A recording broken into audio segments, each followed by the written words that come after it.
Assalamu alaikum. I was born a Muslim and he's a revert. We made millions of dollars online while never compromising on din, alhamdulillah. So today we're going to share not a little thing, not one or two tips. We're sharing everything you need to know about starting, growing and scaling an online business to make any type of money that you want. And I'm doing this because when we both started our online businesses, there was no Muslim mentor showing us the way. The mothers were either haram or shady. So I swore by Allah that when I would be successful, I would pay it forward. And this video is my way of paying it forward. It's a full masterclass showing you exactly how to go from 0 to 10K a month with a halal online business. And I don't want anything from you. The only thing I ask for is that when you make it work, you pay it forward to another Muslim that needs to make money online. Now that being said, grab your pen and paper and let's begin the masterclass. So in my opinion, based on my experience, I think there are just 9 steps to take in order to set up and scale a halal successful online business. And we're going to divide it into 3 different phases, all right? Starting with the foundation. The foundation is literally the beginning of you as a person. I mean, especially for us as Muslims, it's very important that we have a proper foundation, right?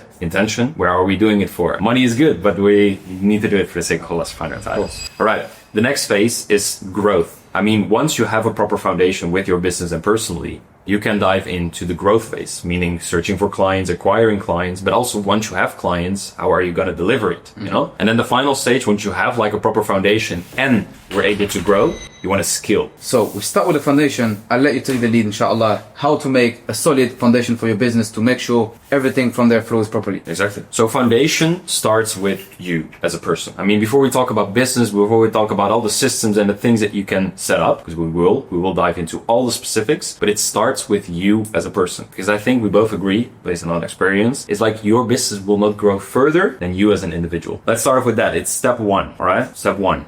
And it starts with you as a person. I always like to draw that as a tree, right? As a tree, because we want to build this like beautiful outcome. Okay, let me even grab some other colors for that. I mean, we want to build this beautiful tree with these apples and like bananas or whatever you want to grow on that. This illustrates like the outcome. All right. And we are focused on that outcome. Whether it's like building a building, like your business, whatever, we are focused on this thing. That's the outcome we're looking for. We're looking to get the fruits from the actual tree. That's what we're looking for. What's the main mistake that people do? So we should look, where does it start? How does a tree grow? How is a building built? You know? You have to plant the seeds first. Exactly. So it starts under the ground where no one else sees it. It starts with you personally, you know, it starts with the roots. So this is where we should focus on at the beginning. It starts with the roots. What is it that you are planting? How are you watering it? I mean, once the seed is planted, you know, the little seed right over here in the middle. So I would say maybe you have some good things to add upon that. But I think the first thing is the Quran, the Kitab, and the Sunnah. This is where we literally operate on,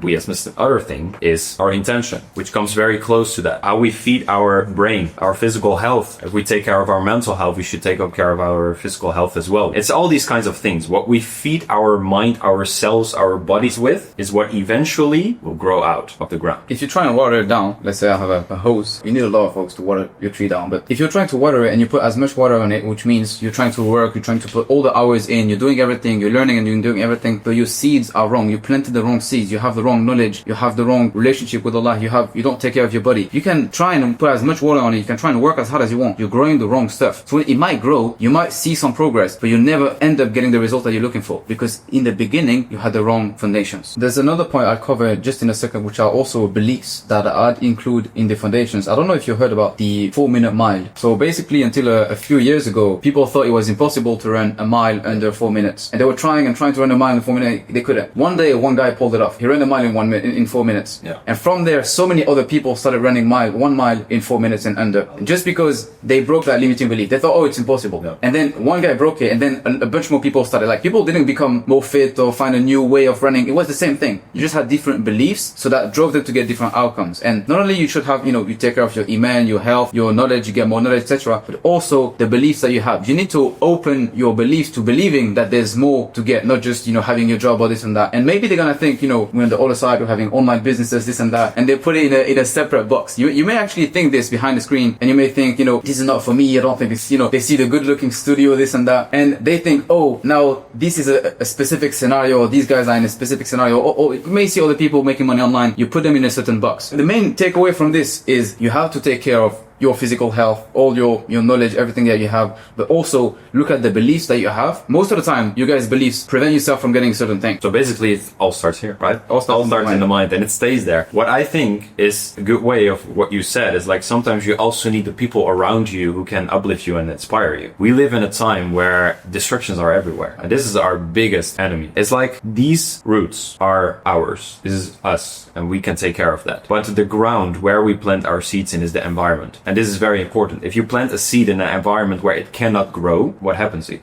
can't grow. Yeah. So you can keep watering it whatever you want. It doesn't work. So environment plays a crucial role. So one thing I want to add upon that is you have input and you have output, right? Input is fully in our control. We have free will, is what we got from Allah subhanahu wa ta'ala. So we should take care of this. What comes out of that? The output comes from Allah. This is the biggest lesson I learned after I reverted. In the moment you take care of your input and you leave the output up to Allah subhanahu wa ta'ala, you're at the best stage. Usually with this specific input-output type of explanations, people tend to take one side. They either think, oh, I'm doing a lot of input, let me just do a lot more output. Specifically, what you need to understand is that this is yours. This is your job. So you go and you wake up on time. You go and you work. You go and you actually try and reach clients and do things that we're going to tell you. This is your part. You're actually sitting down and doing it. Then this is not just leaving it up to Allah. There's a super important thing that most people forget is that you need to ask Allah. And sometimes even He may hold your dua and wait until He gives you something just because He wants you to ask for it. And so many times we'll get people just focusing on the inputs and saying, oh, the output is up to Allah. Have you even asked? No. Have you made dua? You're praying 5 times a day. How many times a day do you ask Allah for that specific thing? And so many people, I catch them and they saying, oh, I work on all of this, I work on all of that. And if they have a question, they'll go and pay consultants. If they have, things that they're looking for, they'll buy courses. When's the time you're asking Allah, the one who created the guy that you're asking? When's the time you're asking Him for help? Because you can do as many inputs as you want and hope for outputs. You're still relying on luck. Whereas if you're doing your input and you're also asking Allah Azza wa Jal to give you the outputs, that's where you maximize your chances of success. Completely. Yeah, so to make it a little bit more practical, reading Quran and the Sunnah must be implemented in your life, right? At least even though we are building this beautiful tree and we're gonna put in the work, which takes a lot of time, we should make sure that we don't neglect all these other aspects. Keep reading Quran. I mean, we pray 5 times a day. Why not sit a little longer? Open the kitab and read a little bit. It's like so important that you can take care of these aspects, And not only that, I mean, going to the gym. I hear a lot of entrepreneurs nowadays even say to me, I'm too busy. I don't go to the gym. Well, why? I mean, if you're not physically strong, how can you then expect to be mentally strong, right? A lot of people get out of shape when they start businesses and they focus on businesses. And even myself, I was a victim of this. I was wake up, pray, eat, work, pray, work, eat, work, sleep. That's it. Nothing else. I was just sleeping, eating, working, praying. That's the only things I was doing. Yeah. No exercise, nothing. And later on, it backfired. Sometimes it happens that you slack a little bit in different aspects. So we're not here to talk about like you must be perfect. We are not all perfect. All of us, like only our Prophet Muhammad was perfect. But we need to also make sure that these things happen and that we adapt on it. Allah subhanahu wa ta'ala is trying to teach us through hardships in life, But now enough of the body. Let's talk about your intentions, inshallah. Intention, is what everything is based upon. Everything you do can become an act of worship. I was recording this video. It's not only praying. It's like doing the work. If you want to earn your money, what is the intention behind it? Do you want to earn money and make money because you want to spend it on a Lamborghini and hang on a yacht and whatever? Or do you want to help your family? Do you want to help charity projects? What is the goal behind earning and making money? And this counts for everything. Whatever you're doing, when the cameras are pointing to you, when you're on, whatever, your intention, and Allah knows best. Allah is the one that really knows. Yeah. Then speaking about knowledge, what's the last missing part of the resources that you need to feed your tree with? What is it? So what you feed your mind with, especially in the beginning, let me actually say this. In the beginning, when you are running your business, I mean, alhamdulillah, right now we have a team, we both have run our companies, running our agencies, we have a team. So while we are maybe recording these videos, the company runs, alhamdulillah. But in the beginning, it isn't the case. This is literally you working, right? If you're not taking care of your health, it's like not taking care of the health of your business. If you are not eating healthy, and you are sick one day, your business is just sick. Yeah. It's not performing. Because if you are not performing, your business is not performing. With the brain thing as well, and I think we can agree that the one that is watching here is already doing an amazing job on that. Alhamdulillah. Because when you're watching videos like this, when you're reading books, when you're constantly feeding your brain with new knowledge and new insights, then you can adapt that.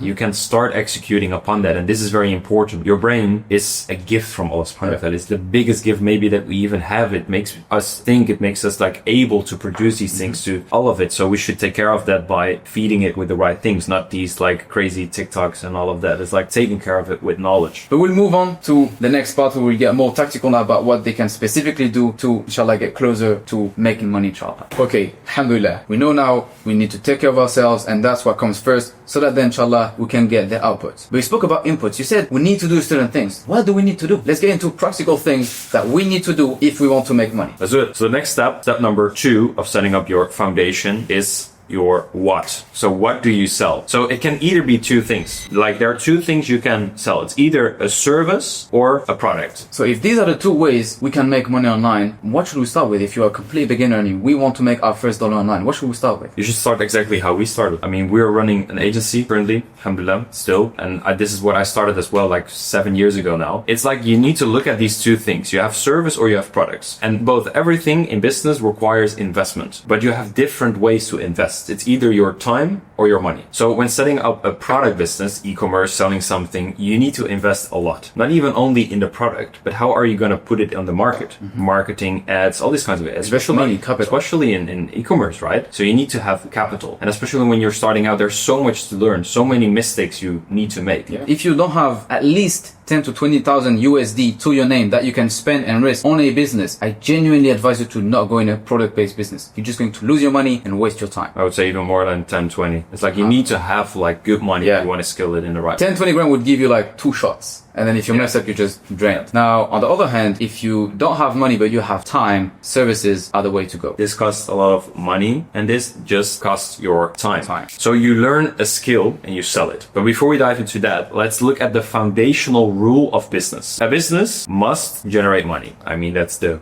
goal of running a business. But how does that work? How does money work? When you're talking about what to sell, we need to understand this psychology of money. So money comes from delivering value, and value comes from solving problems. The bigger the problem you solve, the more money you can charge. The bigger the problem you solve, the more value you can deliver. So this is the foundational rule of business. And especially when talking about the thing that we're going to dive deeper in today, is like how to set up a service-based business, online business in the halal way. We just need to search a person who's like facing problems. Ideally, a business guy. Business to business works good, but you can't even do business to consumer with services. But most of the time, business to business works good. So you need to money overall. Just businesses have money to invest. They're already used to investing. So you need to identify a problem that these business owners are facing. Exactly. I can give examples of my business. I post marketing videos. So we advertise our products. Yeah. I have a lot of people that help me do this specific type of marketing. They could be people who are experts with ads. They could be people who are experts with copywriting and scripting. They could be video editors. These are all service providers that help me fix my problems. I don't know how to edit YouTube videos. I don't know how to write emails that would convert like crazy. Then I get people that are skilled enough to do this for me, and I pay them according to how much value they can provide. And the value they can provide is always tied to the size of the problem. Let's say you're a video editor. If you're Mr. Beast video editor and you can help him get hundreds of millions of views, it's a very specific type of problem that is very valuable, because hundreds of millions of views are very valuable. Now, if you're also a video editor, but you just help people edit short form to get 1,000 views, it's not that hard. A lot more people can do it. It's the same service, but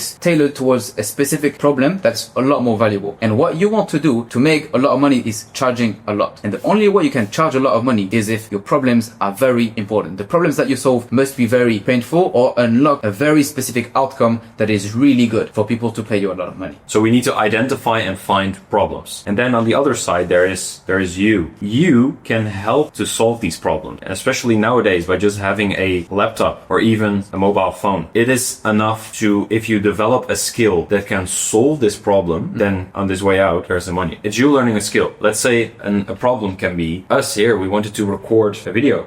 We have a full studio setup, but we don't know how these cameras are working. I have no idea. No, right? I just gave him the card. I was like, figure it out. Yeah, exactly. And see how important that is, by the way. I just caught myself saying this. I said I gave him the card. I didn't even care about how much it was, because how important the problem was, to the point where I didn't even care about the price. I just knew it needed to be done. Yeah. Whereas imagine he was going to clean something. He could have been the same guy. Probably it's not that deep. I would have been, it's 5 dirhams, I'd do it. More than that, it's fine, I'll clean it myself. Very similar thing. You could have spent the same time cleaning something or setting this up. But because it takes different skills that solve different problems, he can charge a lot more. He's providing a lot more value with, it could be the same amount of time, same amount of, same environment. He's just solving a different problem that's very painful, very impactful on my business, that he can charge a huge margin. And I can tell you, it costs a lot of money. Let's show them a few other examples. I mean, it's just us sitting in a studio here, which was a problem. But like you said, even within your service, there's a reason why there is a full team in your agency, in my agency. We're currently with 13 people right now. All of these ones are fulfilling a job, a problem where I maybe don't have the time for it, maybe don't have the knowledge about. In the beginning, right now we have a marketing agency, but in the beginning we were doing websites. We were selling websites. As an entrepreneur, you want to be seen. You want to make sure that when people are searching up on Google, you want to make sure that you're popping up. You know? So this was a problem of existing businesses which we identified, and we started providing a solution. So I was literally here. So you want to keep feeding this one, especially when you're starting out and you have identified a problem that you can solve, or maybe a skill that you even just like to learn. You learn it, and you can buy just online by having this beautiful laptop or even your phone in some cases. You can help them to solve that problem. So it only requires time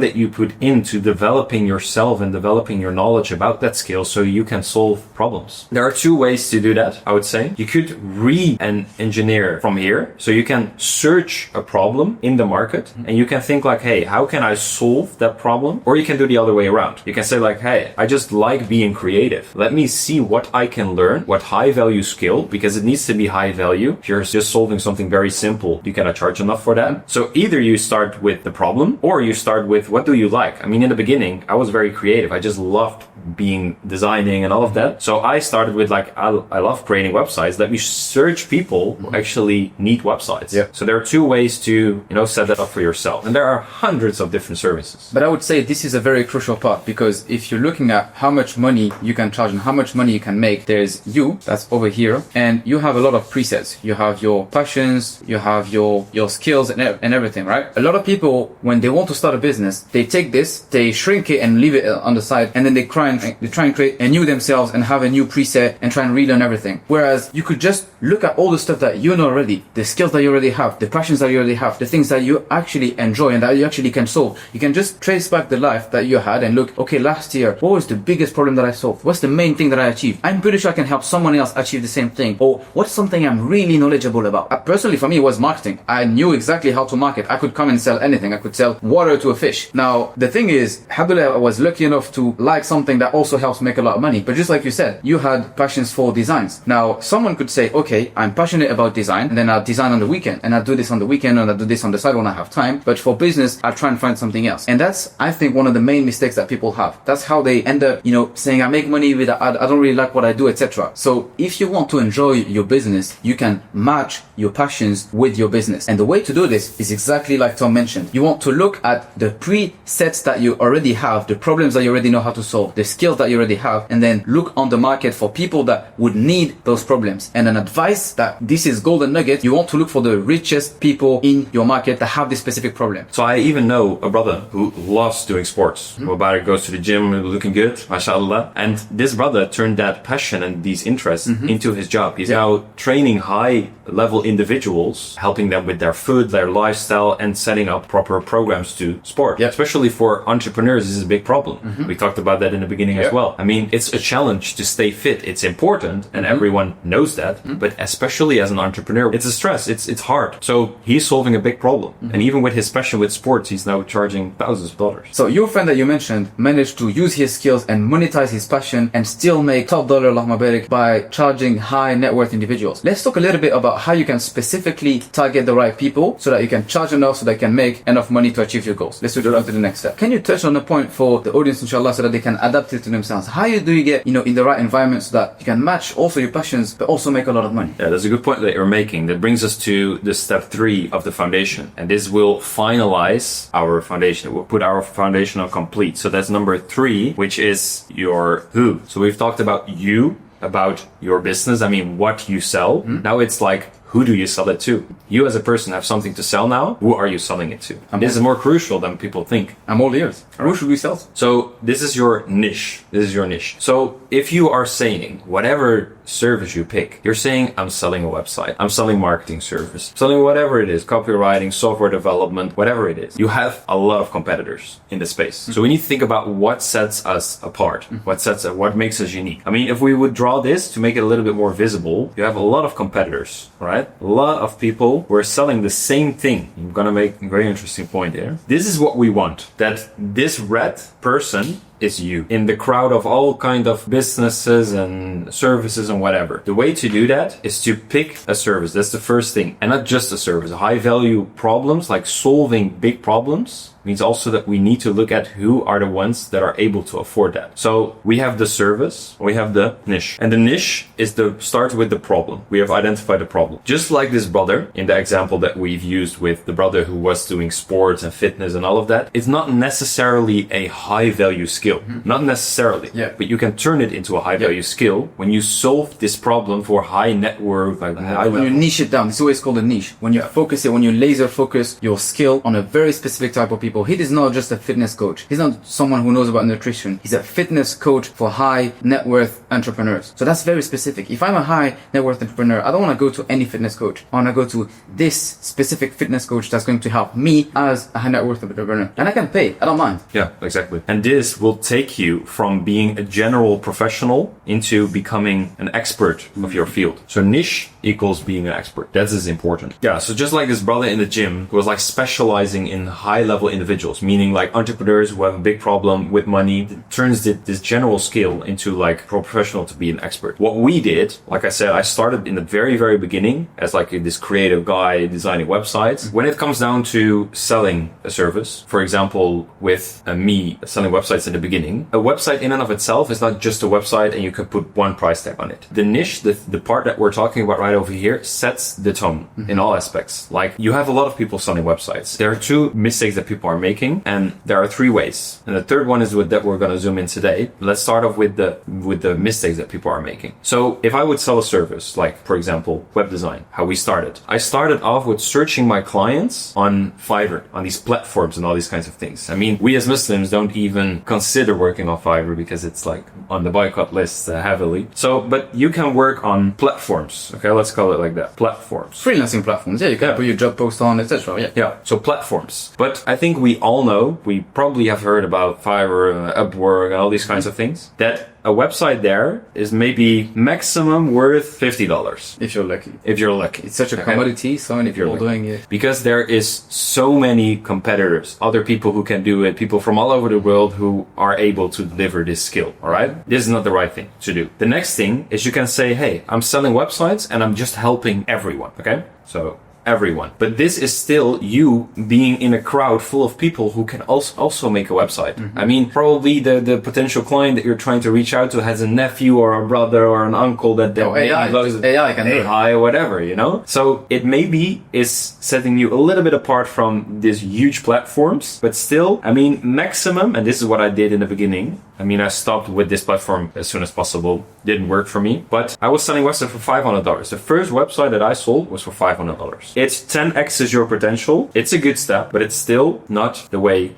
to go. We want to solve big problems and help high level individuals with solving this problem. So the only thing you should do is niche down. What does this mean? It means that I'm selling a website. I'm selling this general website, which is fundamentally like whatever service. I mean, this is just an example of us delivering the websites back then. But fundamentally, this is just a website. But what you're doing is you're looking at the problem. You're looking at this specific person. We were making websites for car rentals. A car rental who needs a website needs different things on the website than whatever, like a gym or whatever, so a restaurant. They needed booking systems. So maybe we can make it even another color. They needed booking systems, like specific booking systems to make sure that you could book that car on a specific time and make the transaction and all of that. They needed an overview of all the cars and filter them, filter these cars in the right way. And so there are a lot of things that you are building and adding on upon that website that makes it more unique. Let's look at from the perspective of this person, of the person with the problem. They could go to Fiverr. They could go to these platforms and all of that. They would have a lot of people who can make a website very cheap. Why not do that? Because it doesn't have these features. It's like just a guy who doesn't understand their niche, doesn't understand what's going on. So you will have a general website which is not fulfilling your problem. It's not fulfilling the need of this person. So let's go back to the next step. It's like selling a website to everyone. Right now you have like access to this person. It's maybe a little bit better than via those platforms and all of that, but it's still, you're part of general. Like this is what we did. First website that we sold in the beginning was just for like I think it was like for a gym. Then we did it for a restaurant. Then we did it for a gardener. Then we did it for this. And every time they were like, oh, but I need this feature. I need that feature. And constantly you need to learn.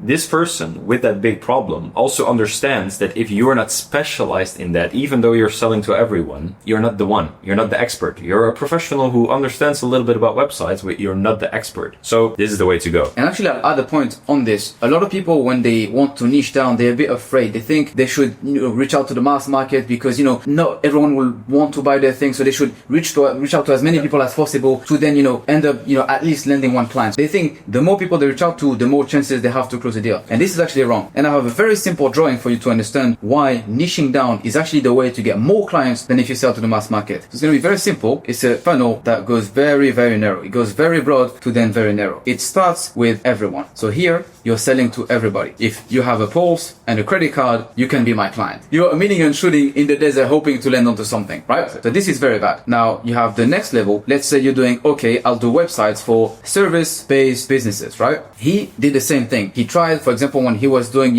restaurants and this and that, it was still too broad, right? So then what he did was narrowing it down again, going down the levels. Now he did car rentals. Okay. Now if you come to me and let's take the offer. Later on, we'll talk about sales and specifically how to get offers done. But hypothetically, let's say he's going to pitch me a website. If he's pitching it in a way where he's providing it for everyone, he has to go in so many details and how it's gonna be so weird for him to convince me because he can do it for everyone. He's not really an expert. It looks like someone who's trying to sell me something. It looks like in this equation, he is the one winning. Let's take an example. Hypothetically, you're selling again websites. We'll give other examples with other service-based businesses, but let's take the website one for consistency. Let's say you're selling your website to everyone. You're pitching it to everyone. Realistically, you'll just look like a very hungry sales guy who's just trying to make money and people would sense that. And they would sense that you're just trying to yourself win and not really provide value to your clients and get them to win as well. Let's say now you go to service-based businesses. You narrow it down a little bit, but you still looks like, an average professional. You know what you're talking about, but you're not different than anyone else. Now, when you start niching down to the third level, let's say this one is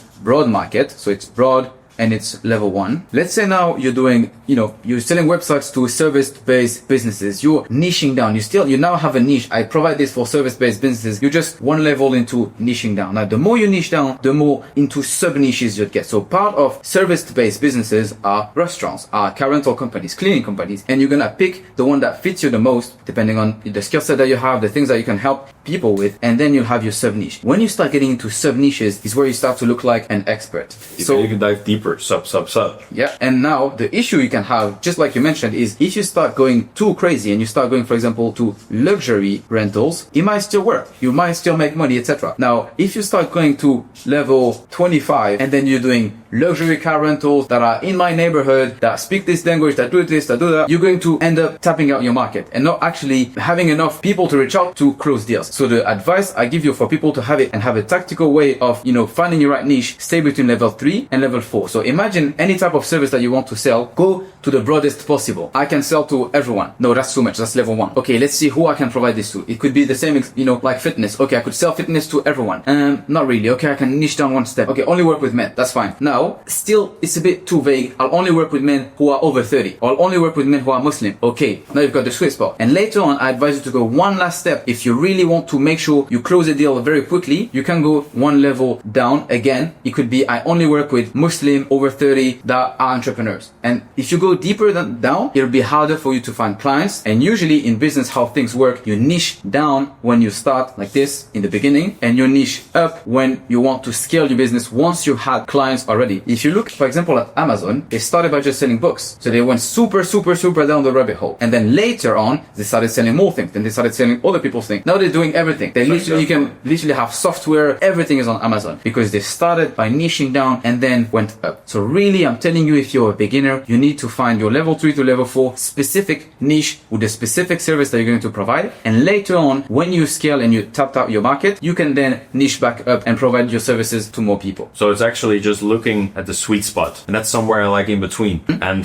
that's where the money is, like basically. Right. That's where most of the money is. In the niches, there is the money. Now this is amazing. Not only we know specifically how to niche down, but we also covered how we should behave. Right now it's done. We know who we should sell to, that we should sell service-based businesses. We know we should niche down level 3, level 4. But now I want to make money. I want to grow my business. I know what I should do. I want to make money. I want to sell stuff. How do we sell stuff? We need clients, right? Let's dive in. So the next step. So the foundation is complete. We have the first things, the most important things. But I would argue that you right now don't have like a business, a proper business. A business is when you make money. Right now we have a plan. When you come to this stage, you have a plan. We need to talk numbers now. We need to talk like about business. In the bank. So now we're entering the growth phase. Okay, we're moving from the foundation to growing. You have like now taken care of yourself, taken care of your service, your what are you selling, and who you're selling it to. Now we need to execute upon that. So growing, getting clients in. So step number 4 is sales, right? Sales and acquisition. It starts off with how can we find clients? Where do we find clients? Start with leads and then turning them into, customers. There are a lot of things you need to keep in mind in this stage, right? So now, people know exactly what they should do. They know the niche, they know how they should behave, etc. They know what service they're going to provide, but they still don't have a business because realistically, they didn't make money. Now, the thing you need to do to actually make money is sell your services. Because realistically, for reference, sales is just like oxygen for humans. Sales is the thing that brings in the money, and the money solves everything else inside the business. If you have any sort of problem, I can guarantee you in your business, money can solve your problems. You can hire people to solve your problems. You can pay people for consulting who solve that problem. They can show you how to solve this. People think this is cheating, but this is because of the school system. In actual business, you can talk to people who are ahead of you, ask them how they solve the same issues that you currently have, and just pay them enough for them to give you this. But to do so, you need money. And if you want money, you need to know how to sell. So when talking about sales, you want to have clients getting in. People just don't randomly come at you and say like, hey, here's my card, it would have been very easy that way. Unfortunately, it's not the case. So we need to start with getting leads in. What is leads? Like it's getting people in who are interested in working with us. So we need to create curiosity. We need to look at how to create curiosity and get people in. People who are interested in working with us.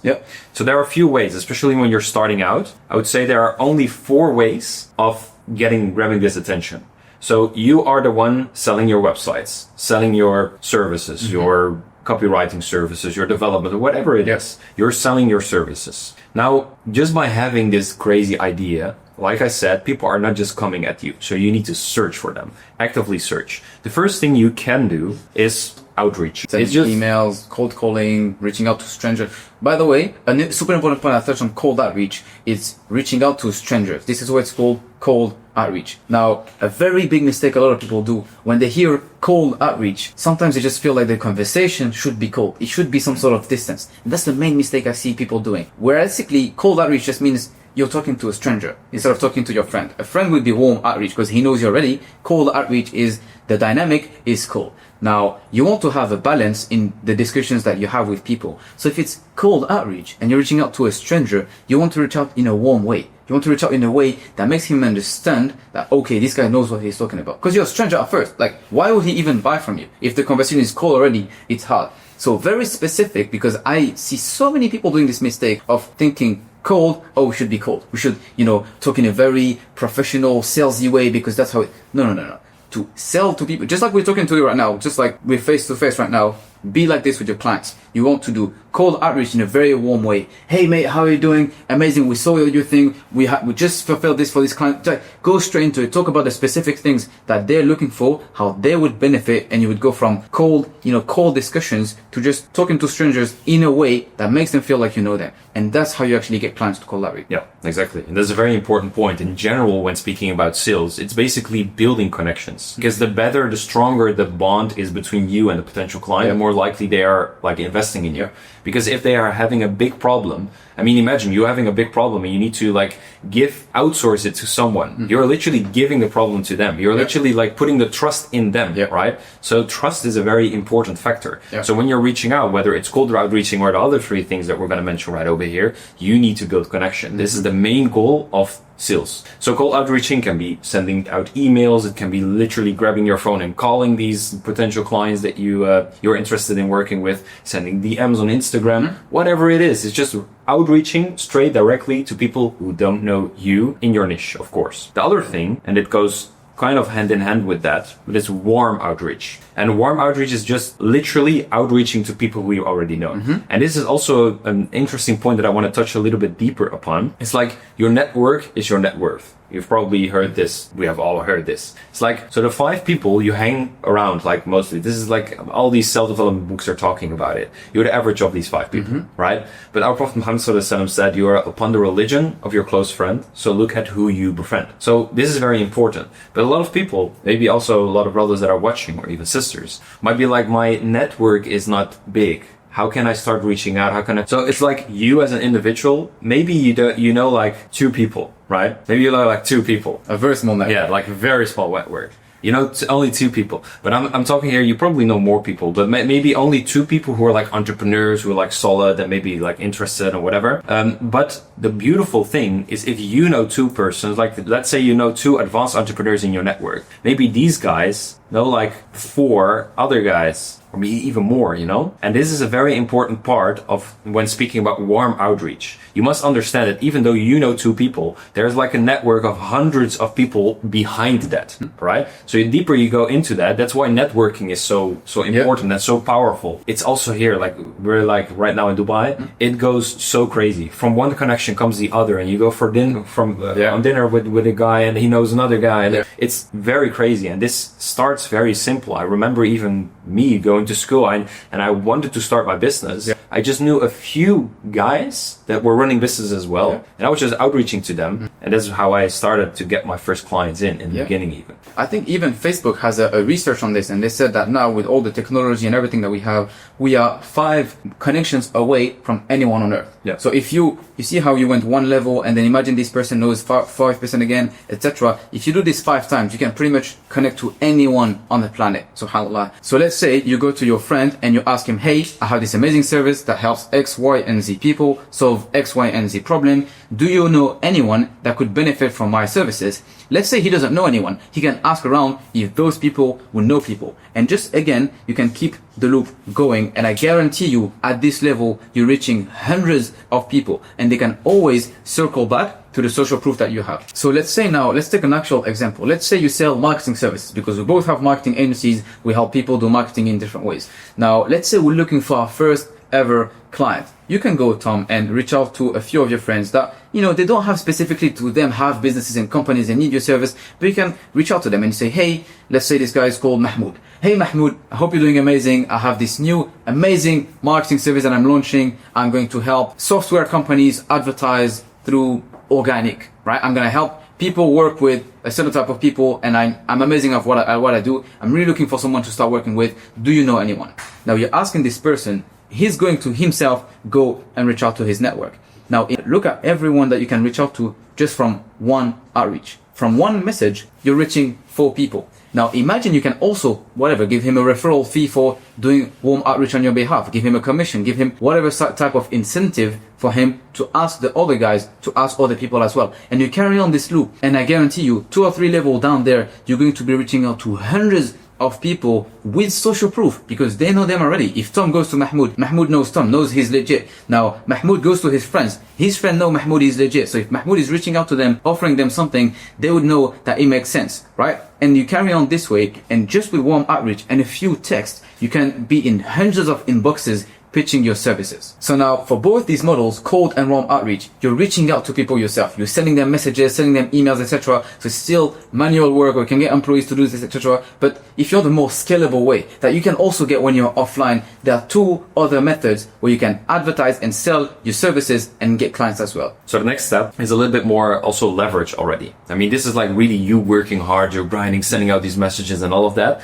So the next thing that you can do to reach more people by just doing one thing can be with organic content. I mean, we're creating a video right now, and a lot of people are watching that. Yeah. Inshallah. This is a beautiful way of, we're living in the internet, right? Like in the era of internet, the time of internet. We can just upload a video and it will reach people based on the algorithms, like the Reels, the TikToks and all of that. YouTube as well. So organic content is really powerful nowadays. If you make content specifically for your niche, this is very important. Don't make like memes and then expect people to buy something from you. No, talk about the product, talk about and Talk about your problems, the specific problems of your audience, and actually call it out. A specific tip if they want to take it away. You know, when people talk about hooks and this and that, a very simple way of calling out your audience is imagine a specific type of people. Let's say we're doing marketing services. You know, imagine it's one of your clients. It could be someone that you worked with already. Imagine what kind of struggles they had, what kind of thing they've been struggling with, and then just start your video with this. Let's say they're struggling to get views. You can say, are you struggling to get views? And that's your hook. And then you're starting your video and you have the meat of your solution. You can talk about how you solve them, etc. But start by calling out your audience. Call specifically what problems they're struggling with and how you're going to solve them. And that's how you get organic content to actually work. And for this one, by the way, because they're beginners, you're not looking to get hundreds of, thousands of views and millions of views. Not at all. Specifically for business, you're looking to get hundreds of views or actually thousands of views. If you look at I know some guys that make 1,000 to 2,000 views a video, they make 100K a month online on YouTube. It could be other platforms as well. So for organic content, specifically if you're a beginner, make it very specific and make it really tailored to your audience and their problems. And know that you're not looking for views, you're looking for sales. So optimize for the problem that you're looking for, and YouTube and all the platforms will do their job and find that audience for you. You just have to make the specific content for this audience and they'll find it for you. Yeah. So it just brings us back to this thing. You need to make content that is for this specific audience. It's very important to do it like that. And if you talk to them, they will, the algorithm will figure it out.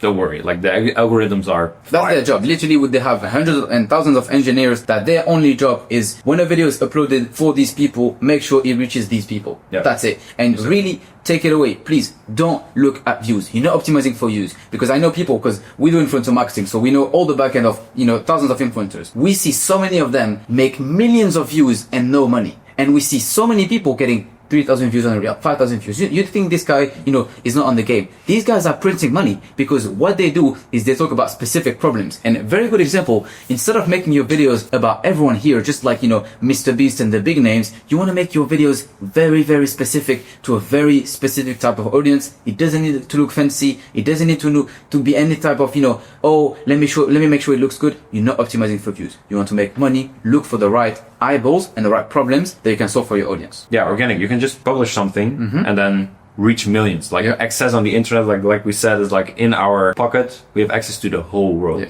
Funny story, actually, I was looking for coffee shops here in Dubai. The first thing I did is pull out Instagram and pull out TikTok and search for coffee shops. I landed on a random reel with 63 likes. And I went there, and now we're going there every day, we're spending money. They got 60 likes on their posts. I mean, I never use TikTok myself. Yeah. Only when I'm looking for places, inspiration, when I go on holiday or whatever. It's the biggest search engine ever. And also what you said, don't look too much into the numbers. But if you're having 100 views or 500 views, we consider it as low nowadays. But put these people into one room, it's crazy amount. A good example is, how many people go to Jumu'ah? People think this guy gets 10K views, not much. In your masjid, most of the time it's 500 people. Yeah. If you would you be able to give a khutbah in front of 500 people? Most likely not. There will be a lot of people if you say something. Imagine you get a video with 500 views. It's the same people. How crazy that is.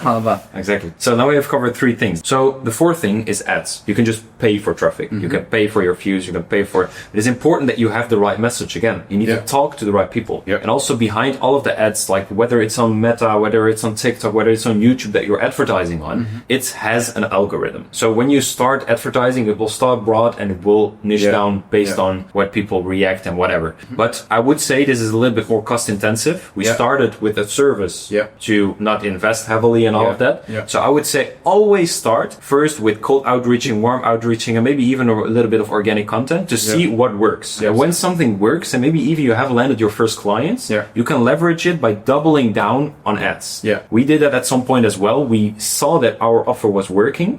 We doubled down on ads. We just sprayed a bunch of money on that, and then it started working. It started growing. But if you do that without knowing if your service and your niche is even working, without proof of concept, I would not advise this, especially in the beginning. But it's very powerful once you're ready for that. Personally, I scaled my agency to 6 figures in profit with just cold outreach. Just one thing. By the way, very important thing. I think I see a lot of people make mistakes. Just the meaning an example before, they're looking to do everything. Oh, the more ways I do it, the more marketing I do. Wrong. Always pick one thing, cold outreach or warm outreach or organic, and double down on it. And if you're a complete beginner, actually, if I could only pick one, that may be a bias because that's what I did myself, but I would go with cold outreach because I can always find more and more and more people to talk to, and I can always reach out to people who could potentially be interested in my service. And I'll do it so much that I'll become so good at cold outreach, I can now go to any stranger and he'll become interested in my services. Whereas the other ones may take, a bit of money for ads, or may take a bit of, time for content, and you need to understand how hooks work and this and that. Warm outreach, the only limit realistically is your network, etc. Cold outreach, honestly, if you're a beginner, motorway, go all in. 100%. I completely agree. Even me, in the beginning, I was just outreaching to people with the website stuff. I was just recording my screen, going to page 5 or 6 or 7 on Google, screen recording it, saying your website is literally ranking. Yeah. So there are like a lot of creative ways as well to start doing cold outreach. It doesn't have to be a boring email, because then you're part of all the guys who can do that. You need to be original and do it in a fun way. We can talk about Looms as well. Very quickly, I think this would be super beneficial for people. There's software called Loom. You can actually have a free trial on there for 2 weeks. It's not sponsored, whatever. It's something that we actually use when you do cold outreach. It's something that allows you to record your camera and also your entire screen at the same time. And what you can do, if you're solving a very specific problem for a very specific type of audience, there must be something wrong on what they're doing. For example, websites. You can go on their website and say, hey, your website has something wrong. And you can just record a Loom video talking over what's wrong with their website, who you are, and how you could solve this specific thing, and give them a clear what's the next step. Let's say you go to them, hey, your website is messed up. Now, here's me. I don't have messed up websites. I have very good websites, and here's how we can work together to make sure your website is amazing from now onwards. And now, save this Loom. It's a link that you can share on emails. You can send it to people, and instead of just being, one email in the inbox and maybe they can read it tomorrow and this and that, now you have someone that went to your website, analyzed it through everything they can do, and sent you a video on specifically how they would solve your problem. Imagine how much of a difference you're going to make between you and your competitors. So now that you know how to outreach to these people, you want to have a good offer. What do you have to offer? So you move from either one of these 4, you pick one and you start offering something. And this is very important. In the beginning, with our marketing agency, we were literally saying, hey, we can help you with your marketing, with your leads. And it just cost like $2,000, because I know what it was worth. And you need to charge what it was worth, what it is worth. But the problem is that if you just say that, it's not enough. Because you're still competing with people of marketing. What is marketing? Okay? You need to offer them something, right? Now, an offer is based on a few things. A good offer. Like I said, I was just reaching out in general, saying I can help you with your leads, with your marketing, but it didn't help. I was constantly reaching out every single day, but it didn't got the right answers. So I was thinking, what is the problem? There are a few things you need to do. There are 2 things you need to increase and 2 things you need to decrease to have a very strong and powerful offer. Okay? So it first starts with the dream outcome, like the dream. What is the dream? You need to sell the dream, right? This is how sales works. Yeah. Connections, of course, all these things, but connections comes with value as well. What does your solution do? What happens once you've done my thing? Okay, I have a website. Now I don't care about website. I care about it looks good. I care about I get more clients. I get bookings online without having to call people. That's what I want. That's my dream. So talk about this. Exactly. You increase the dream. So what you're doing is, instead of selling your service, you want to transform in selling the outcome. Because this is why people are working with you, because they want the outcome. So you need to make sure that if you're offering your service, you don't say, I do marketing, I do copywriting, I do this and this, and it costs this. No, you just sell the dream, sell the outcome. And the bigger you can make it, of course, keep it realistic, but the bigger you can make it, the bigger you can make your promise, the more likely people are like, I want this. But then the next thing comes, okay? You're offering this dream and this, it feels all beautiful. But then people are like, but what is like the likelihood of me getting that? It feels so amazing, but how does that work? So how likely is it that you're actually gonna achieve that? What is the likelihood of achieving that? So we at that time already had some clients. So we backed it up with social proof. Okay. But if you don't have any clients yet, you don't have a portfolio, whatever, you can just refer to other case studies. You can just refer to another guy in their niche who used these services and literally blew up in a couple of whatever. You can just get other case studies to show them that it's actually possible to reach their dreams. Because generally speaking, this dream and the achievement, etc., you just want to increase the trust that they have. Exactly. You just want them to, and by the way, this is touching on sales as well. People really think sometimes it's convincing. It's trying to go from people not wanting it to actually them, you have to do jumping jacks and whatever to make them want your thing. Realistically, it's not. Realistically, sales is just making people understand that the transformation that you're going to give them is valuable and that you're the right guy to give them this transformation. If you can do this, you're gonna make a lot of money. So increase the perception of what you're selling by not talking about the features, not talking about,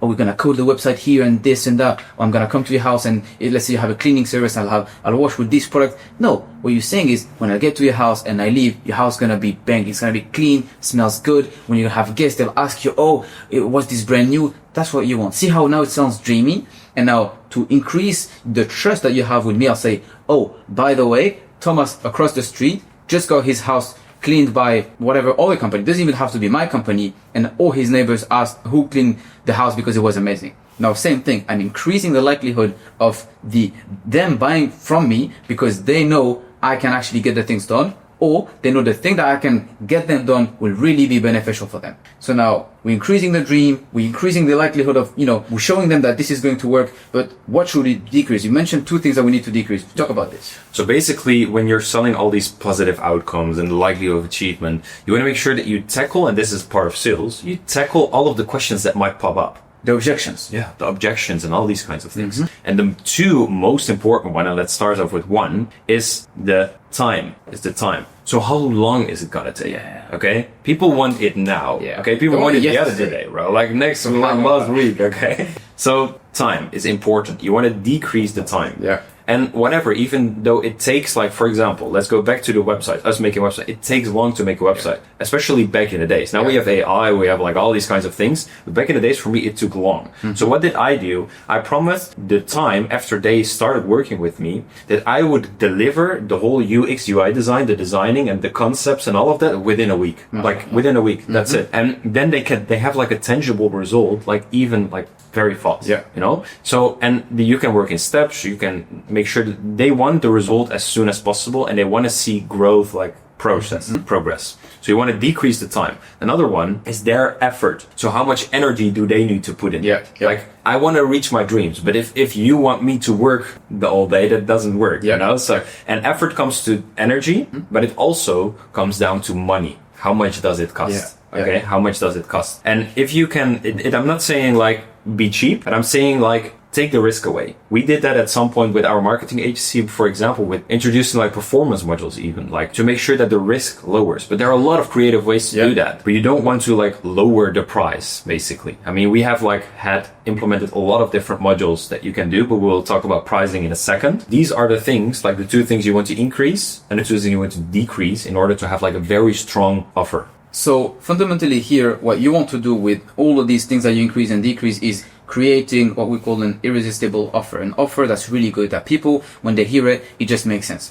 And to do so, this is why you have to niche down, because you have to know your customers, etc. But very simply, you want to speak about what your product does to people, what your service does, what's the transformation, and speak about it. You don't speak about, you speak about the vacation when you sell something. And for example, us at Abu Lahyad Private Jet, we have special dash Gulfstream 70,000 that goes super fast. And instead of coming to the airport and having to wait this and that, then you can just jump in the jet from your taxi, get in your destination an hour earlier, and the taxi is already waiting for you. Just because we're making it shorter on your end, you're gonna pay 10 times the price. And same thing, instead of you having these efforts and you have to come in and wait in the airport, we're making things so easy for you, handle everything for you. Now this is how you take the same thing, going from your country to another country, which is just taking a flight. You take this from an average $500 flight to a $40,000 flight, just because talking about the vacation, you're making the time shorter, you're giving them less effort, and you're increasing the likelihood of you delivering this transformation. Now, just see this example that I gave from, going from a $500 flight to a $40,000 flight. This all comes down to pricing, because even if you have a great offer, if you misprice, if you don't know how to price yourself and how to have the right margins and everything, realistically, you can't have a proper business. So let's touch upon a little bit about pricing. Let's do that. So the next step 5 in this growth phase, is we want to zoom in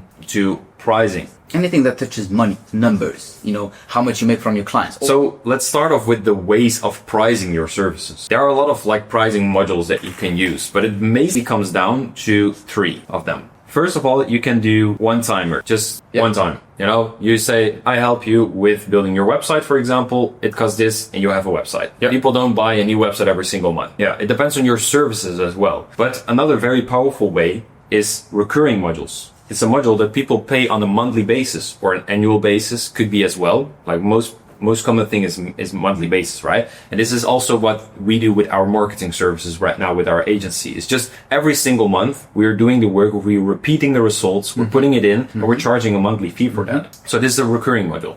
The other thing you can do, which is a little bit more risky, but it's like based on results. So if you increase results, that you have your payment on that. So it's performance-based pricing modules. But this is one, in the beginning, I would not suggest to everyone because you need to be very, very sure of and your very good. And very good. This is, you go big or go home. If you're really good at what you do, you're going to make a lot of money. If you're really bad at what you do, you're not going to make any money. Exactly. But let's also dive a little bit deeper into, you need to make sure that when you price your services, so when you're talking about, okay, whatever it is, one-time payment, recurring or performance, you need to not look at your hours and all of that.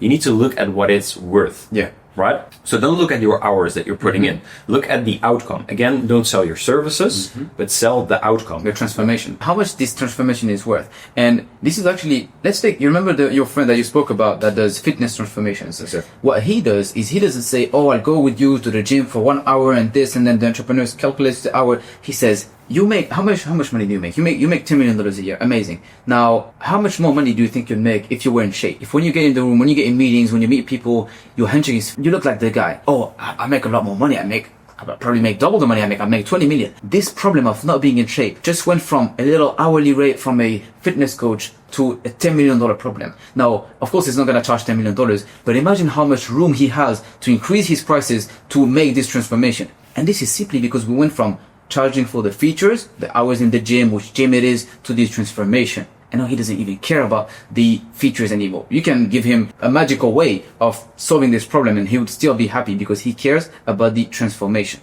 Right. So it doesn't actually really matter. It depends on your business, which kind of module works best for you. And most of the time it's one of these two. Yeah. So it's either a one-time payment or recurring payment. Yeah. And if you're really advanced, you want to take the risk and whatever, you could decide to go for a performance-based module. For your business in and of itself, and when speaking about pricing and clients and you have priced your service in the right way, you need to also look at the lifetime value of a customer, because you can constantly look at how to get more clients.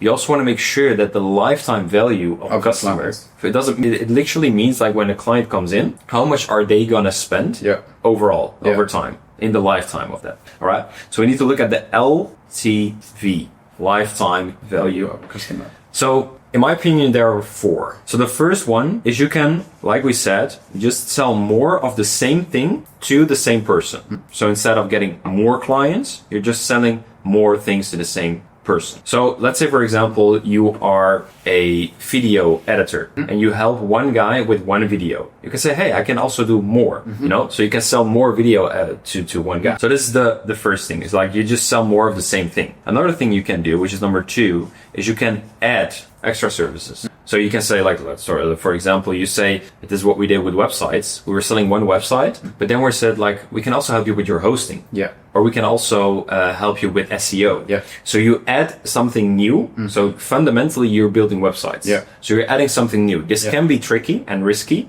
because you're adding a complete new service, which you may be not familiar with. It takes a lot of time, So I would say stick to what works when it comes to your foundational skill and do as much as you can with that. But if you want to increase the lifetime value of a customer, you can add a new service to that that's relatable. I think I did that work really well too. Like you said, not add complexity and not make it hard and, divert from your niche, but still increase the amount of service that you do is finding affiliates. So you can find other people that do the service that you're looking for. Let's say you're a video editor and you probably know some thumbnail designers around you. You don't have to learn thumbnails, do all of this. Find someone that charges $100 for a thumbnail. And now just say, hey, if I refer to your clients, would you give me a cut? Get 20%, 30%. And now you don't have to have any other overhead. And if your friend is actually good, your clients will like you more than before because they actually want to spend money on good services. So if you can refer them good other service providers, you don't have to deal with the overhead and you're still increasing the lifetime value of your customer, how much money you make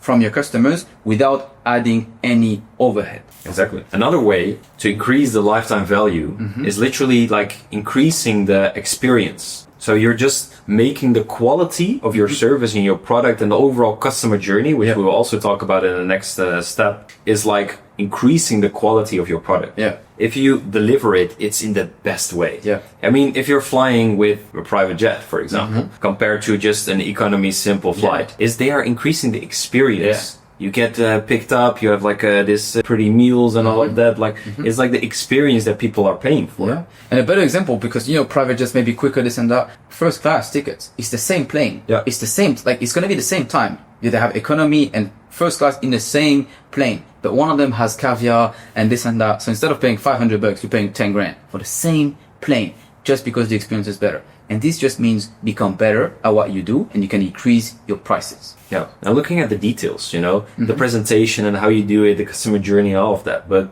like we said, we will dive deeper into that in a second. So the fourth thing is performance. The final thing you can do is just the more results you provide. So it's like increasing the results. Yeah. The more results you can provide and you can increase, the more you can also increase the price and like the lifetime value of a customer. But then you also like coming close to this kind of module, which is you working on performance. But performance doesn't mean like fully take the risk or whatever. It can also mean like, okay, we're just doing this, we're charging a normal price, but if we hit this result, a bonus. You can work with bonuses and these kinds of things. Yeah. So it doesn't mean like fully no cure, no pay, all of this. We've tested with that as well. It works amazing with the sales. Yeah. But it's sometimes too risky. So you want to be like, it's go big or go home, basically. Exactly. But you can have some, like you said, incentives. It could be a certain thing you unlock after a certain result. If you deliver, earlier than this, you can get a bonus. These are all things that are related to performance. So just so people know, it doesn't have to be just, because when you say performance, people just think, I take a percentage of what I sell. It can be a bunch of other things. It can be, if I sell a certain amount of units, you pay me $1,000 more. If I, deliver this quicker than expected, you pay me, 10% more. These kind of things can be related to your performance and doesn't have to be, go big or go home like the other ones. You can actually make more money by improving the way you're charging your client and being creative about it. So now that we know about pricing, we know about sales, we'll start getting clients. But now what happens? How do we deal with them? Yeah, the next step. Yeah. Right. So the next step, the final step that you want to really take care of, and this is the most important part maybe. I mean, of course, sales is the backbone. I mean, sales is what gets you in business. But if you want to stay in business for a long time, it doesn't just rely on sales. There's something else, right? Exactly. So we want to take care of the sixth thing, which is delivery. Delivering your services and making sure that once a client comes in, that he's like, you've just sold the dream. Like they are ready to get served, Yeah. But if you mess up here, you have negative reviews, people talking bad about you, your business will not make it. Yeah, it will not make it. So delivering your services. Talk to me, how can I have a perfect delivery? I want to sign one client in and he never leaves me. How can I make sure if I sign a client one day, he pays me for the rest of my life? Because that's the dream. How can I have that? Exactly. It just starts with people getting in. You have a begin point and you have an end point. Even if it's like a monthly recurring service, whatever, every single month you have a start point and an end point. Yeah. All right. So start, end. And you want to make sure that not only they're satisfied with the end, but you want to make sure that all the way through the whole journey that they are happy with what is happening. You have all different kinds of things that are happening in between. And you want to make sure that every single point is like qualitative, is good. Like just like we said, why are people paying for first class, business class instead of the economy? Is what happens in between, It's like the service, the good food and all of that. So you want to make sure that when you start, the first important thing is have a very good onboarding process. Like people come in, they are happy, they just made it in their investment, they decided to work with you instead of anyone else. Yeah. Make sure it's very powerful. This is like the lounge in the airport for the business class. Exactly. It starts from there. They get you the taxi. You're not even in the flight yet. You paid for a business flight. They gave you lounge. They gave you the taxi that comes and deliver you. Just they put you in the right mood. That's okay. I paid for something good. Exactly. So the onboarding part is actually, that's where you set the tone. This is where people are like, either like, I made the right investment, this is amazing, or they're like questioning. Yeah. Here, the questioning can already start. Yeah. All right. And I would say the first impression is the last one. Literally in the next 24 hours after someone bought from you, 95% of the thought process of if your product is good or not is done already. You can have a very bad 24 first hours and an amazing rest of your life delivery. They'll think your product is average. Whereas you can have an insanely good onboarding and, you know, first 24 hours, the rest can just be okay. They'll think you're amazing, everything all over the moon, because they know, okay, I bought this, how did it go? And they attach the emotion that they had from your experience from the first moment that they made a purchase. Exactly. So yeah, onboarding is very important. That's where you set the tone. But like I said, you need to start, and I would invite everyone to do this. Once you are starting with your business and you identified like what kind of a service and you have picked your niche and all of that, you also can set some expectations and some ideas for yourself. What is the start point and what is the end point? What do you want to deliver? So also clarify, what is this? Okay, what does it look like? How, and not only like the result, but also the feeling that this person needs to get. And then what I want people to do, which is very important, what we do with every single business when we start a new one, is identify all the steps. Okay, they start with the onboarding, then go in step 2, 3, 4, 5. There are a lot of things, like for example, when we were delivering our websites, onboarding first, then concept and ideation. What does a client really needs? Before you start building your website, you want to share your ideas with the client to set the expectations right. Once the ideation is set up right, we can go into the designing phase. And it can be very different for all kinds of businesses. So this process is based on your business, your service, and whatever. But what I want to make sure here is that you want to identify all the steps that your client goes to, and even in between, add some very nice things. Like for example, in the business class in the plane, there are like in between, there are a few different things that they add. Like in the first class, the shower. You know, it's not needed, but it's like added to increase the experience. So don't only look at what is needed, what are the practical, the must needs, but also look at the little add-ons, because these little add-ons in between are the things that can increase the price based on increasing and improving your experience. Increase the satisfaction as well. You mentioned the shower. You don't need a shower to take a plane and this and that, but they have a shower. It costs 10 grand, but they give me caviar. You know, I just want to get there faster and sit in the front of the plane. I don't need caviar, I don't need shower, but it feels better. The 10K doesn't sound as expensive. Exactly. And what I had here in the beginning, what we did, just to give you a little example, and you can do this in between the whole process, is we were sending our clients like a little gift card in a box. In the beginning. So when the client said, all right, let's start, we were sending them a gift immediately.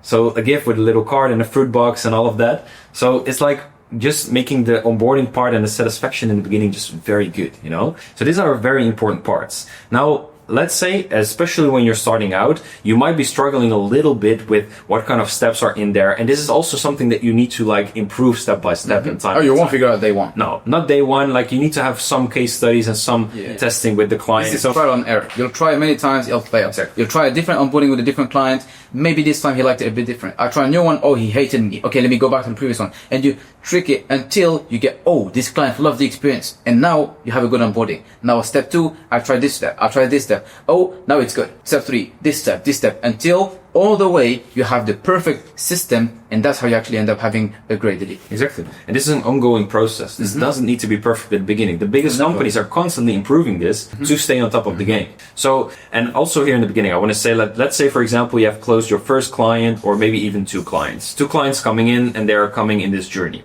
In the beginning, you're probably like all over the place. You're messing a little bit up and all of that. You know, let's go a little bit hard on this. This is in the beginning what happens. The client says, hey, have you thought about this? I need this. You're like, oh yeah, I need that. You're going all over the place. So you want to make sure that step by step, you're identifying things that are going wrong in the process and you optimize them. And then you identify all those things and you systemize your business. You want to make sure that all these steps that you just identified, the steps, the improvements and whatever, that you build a system around it. Because 2 clients and all going crazy, it's okay. It can happen. That's how business works in the beginning, you know? But let's say you are having 10 clients, 20 clients, 50 clients at the same time. It will be a mess and it won't work.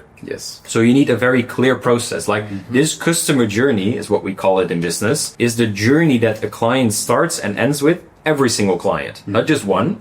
You don't want one client to be happy, one client to be like, I don't know what happened. You want every client to be like, this experience was amazing. You want to basically build a tunnel, like literally a tunnel. If I take a client, a certain type of people, I take them through these exact steps, they end up being happy. That's exactly what you want to have when you're building your delivery system, basically. It's a happiness machine. You take these guys from having money to putting them in this and having more money, basically, if it's a service that helps them make more money, whatever it is, you just want to take them through this funnel and make sure at the end they're happy. Yeah. And this is what really will set you apart from the rest. I mean, of course, sales is important, your niche is important, everything. But this is what gets people in the door. This is what people will talk about, will keep talking about. This is what making you have good reviews, and people were like actually happy working with you. Okay, Allahumma barik. So now we have everything, Allahumma barik. You know about sales, you know about delivery. We can pretty much get to 5-10K a month with this, alhamdulillah. Yeah. So how do you go past that? 5-10K a month, alhamdulillah, is good. You can get to financial freedom. If you want to have more impact, do bigger projects, bigger things, 50K a month, 100K a month, how do you go past that? Let's dive into the details. The scaling part? The scaling part. Amazing. Metrics. So far we've been talking about the foundation, the growth phase. I mean, so far, like, alhamdulillah, you have like a proper business now. Clients coming in, you're able to deliver when clients are coming in. What is next? It's like scaling, right? When we are starting to talk about scaling, you first want to talk about one of the most important aspects here, which is metrics, measuring. Like, you want to be able to measure your process and your progress, right? It's like, just like as going to the gym. If you are setting your targets, you want to lose weight, you're 100 kilograms right now, for example, you want to go back to 80. What do you do every single day, every single week? You're measuring if you're getting closer to your goals. You're weighting yourself, yeah. And this is just a simple example. Let aside if you want to scale your business to tens of thousands of dollars. You want to measure every aspect of your delivery, of your sales. If you are outreaching, you want to make sure that you measure all the steps in there, right? So you're cold calling, you're calling. You need to measure and see what is working. So it's like testing. It's like constantly testing, right? Measuring is knowing. So once you measure something, you know and understand it. So for example, it all starts like measuring comes down to feedback loops. It's just like I was saying, like you are starting to measure like acquisition. You're starting to reach out to your potential clients. You want to learn from the mistakes that you're making. Also delivery, what we just talked about. You want to make sure that like you have the chaos in the beginning. Yeah. You want to learn from your mistakes. Okay. So you have you right over here at the point where you're at right now. You want to measure it. So here we're going to make some like graphs. Here you're measuring your data, and then you want to improve that. And then you keep doing that, like the exact same thing. You measure it. It's like constantly, again and again. You measure what you're doing. Let's give an example. I mean, you're reaching out, you're sending the Loom videos, recording your screen, you're sending out all these videos and videos. I was doing this back in the days with my web designing studio. So we were reaching out. We tried many different kind of ways, but most of the time we did it with Loom.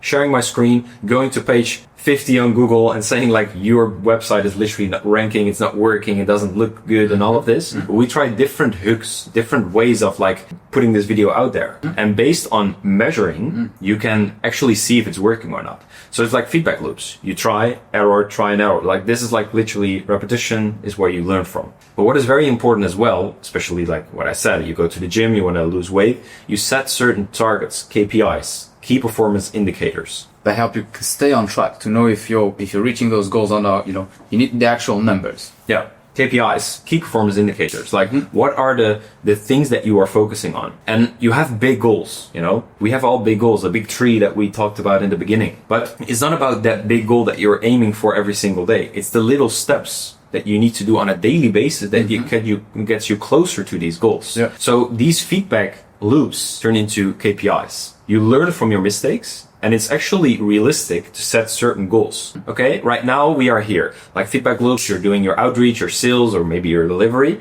It's now going like this, but you learned from the past and you're like, okay, with your team or maybe even by yourself, you can say, okay, now next month, I want to make sure that instead of 10 clients that replied on us, we want to have 20. Yep. You're improving step by step. Yep. KPIs. Okay. And those KPIs make sure that you can get back into the feedback loops. It's actually something that constantly repeats itself. All the time. You're always improving all the steps of your business. Conversion rate, reply rate, show rate, whatever you're doing, you always have key performance indicators.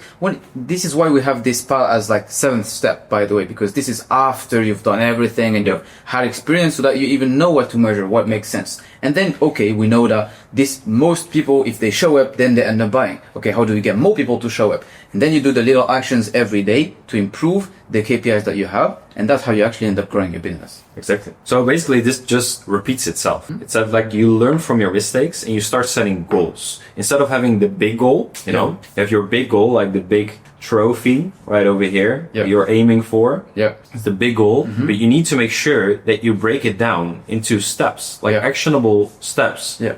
and achievable steps. Yeah. You know, the whole smart goal setting, you know? It's kind of like instead of looking at just the finish line and not knowing what you need to do, is okay, what's my best next step? Yeah. And when I'm there, what's the best next step? And then the finish line will be there anyway. But it's instead of just looking at the finish line and I don't know how to get there, just, okay, what would be the best step now? What's the main KPI right now in your business that, if improved, would get you the best results? And then you just focus on that. And then once you've done it, you find the next one and you find the next one. And that's how you actually get growth. Very good example. It's like literally you are here right now, you know, you don't know what you're doing, but you want to know what you're doing. You're aiming for this thing, but the gap in between is big. It's huge. So you want to think about the little steps, Yeah. you know, the milestones in between. These are the KPIs that you're Yeah. setting. And you're learning in between constantly. And this is the level of like, this is what makes business so beautiful in my opinion.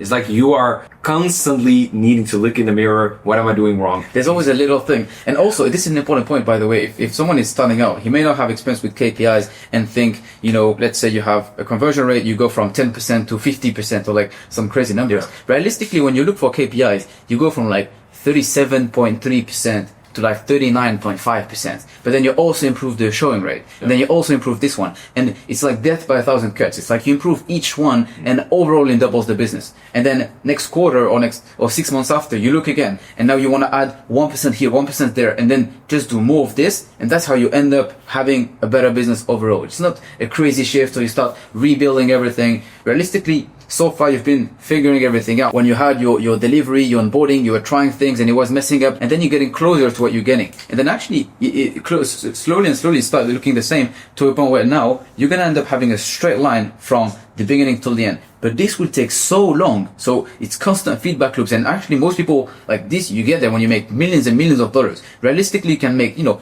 more than 10 grand a month, even 100K a month, while still having constant feedback loops and always improving the things that you're doing. This is just to, you know, show people that you don't need a perfect business to actually get a straight, perfect line and make, you know, the money you're looking to make. Most of the time, just look at what your best next step is and fully focus on just this step, how you can crush the next step. And once you're there, figure out what the next step is. Exactly. And when speaking about KPIs, we're talking about data points, you know? And data points is not what you measure in your head constantly. You need to make sure that you are able to track it. Yeah. And that's why we have these beautiful devices nowadays, you know, our beautiful laptops and all of our AIs and all of that. I mean, I recently even uploaded a campaign of us. Yeah. I uploaded you can export the numbers. Yeah. Instead of just looking at it myself, I uploaded it to ChatGPT. Yeah. And it gave me a full feedback, like all of these advices and all of that. Yeah. So this is also, it doesn't matter what you're doing, upload your KPIs, your whatever is going on, all of the data points, throw it into ChatGPT, for example, and it will give you like crazy. Tell it, let's say you're a marketing agency, you can say, hey, ChatGPT, you're a marketing expert, you have knowledge about thousands of agencies, look at this specific agency metrics and give me the number one KPI that we should improve. And you can give it your show rate, close rate, the amount of clients that you have, how much money you make per client, what split of revenue, you know, is on each client. Or actually, if you don't even know what question to ask, just ask it, what question should I give you for you to tell me what kind of metrics I should give you, and then give it the metrics it's asking you. And then you can know what you need to improve. And actually, I use this myself. I have a CRM that we use for sales that has inside it an AI, you know, it's connected with ChatGPT, and it tells you, oh, your closer messed up with this, your closer had this closure this month, this is crazy. Like even AI mixing with business, by the way, you don't have to like do all of this if you're starting out, but measuring it and having the right tools in place, and specifically the important point you mentioned is tracking it. Because actually my team hates me for this. My CEO always calls me and is like, yo, stop doing this. I have like a sniff. So I'll be like, I think we're doing okay. Or like, I think close rate is messing up. Or I think LTV is going down. I'll just say this because I have numbers in my head. But then actually when you have so many things so many people in your team and this and that, you gotta go back to the numbers. If you don't look at Google Sheets or the actual numbers like Airtable, whatever it is, you can't really improve your business. Because you're always guessing, you're measuring. This is okay when you make, 10K a month, 20K a month, you can figure everything out. If you want to have an actual proper business and scale this, it's just metrics, Google Sheets. It's not shiny, but if you want to make a lot of money, that's what you gotta do. Yeah, you're touching on a very important point here. It's like tools. You want to have tools that help you to measure it, you know, where you can see the data in front of your face. Are you growing or is it going down? What is happening, you know? So you want to set up data dashboards. Let's make it actionable. What kind of tool would you use to measure your business? So what we did in the past, and we currently do that with our clients as well still, is Databox. We use Databox. Databox allows you to let literally whatever program you're using, Google Analytics, Meta, whatever it is, Slack, messaging, whatever tool on planet Earth, you can connect it to Databox and all data comes into one system.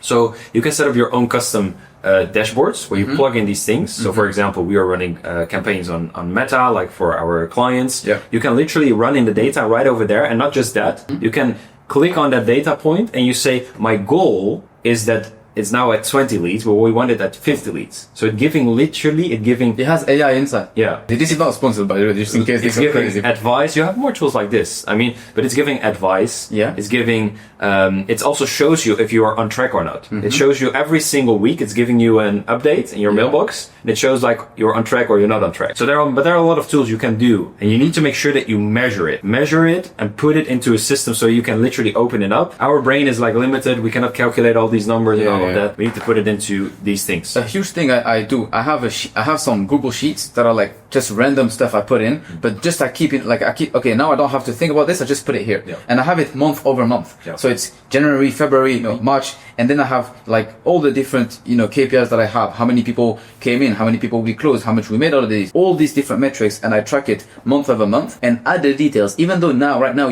if I ask you now, how many leads did you get in September 2024? You don't know. Yeah. Whereas now, if you had that sheet, you can go back and say, wait, now this month is not working as good, but let me go back to September 2024. That's when we had that many leads. Let's work on leads. And then you can go back to data. And like we said, feedback loops, if you add the data on top of the feedback loops, that's where you get very, very accurate decisions. You can literally, you don't even have to make, to figure out things. Data would figure out for you. They say, this month we made more money, we had more of this. This month we made less money, we had less of this. Just do more of this and less of that. Yeah. That's it. Measuring is knowing. So now, you touched on a very interesting point with tools, because that helps us, not only us, we said we're limited because you can do feedback loops and think about this. If you start having tens of employees and many things that you have going on, it's not really easy for you to keep everything on track. And all in all, in your business, at some point, you start to be capped by yourself. You only have 24 hours in the day. So you touched on a very interesting point that we want to cover in more depth. That is leverage. So now this is amazing. We're making money. We're having the right metrics. We're tracking everything.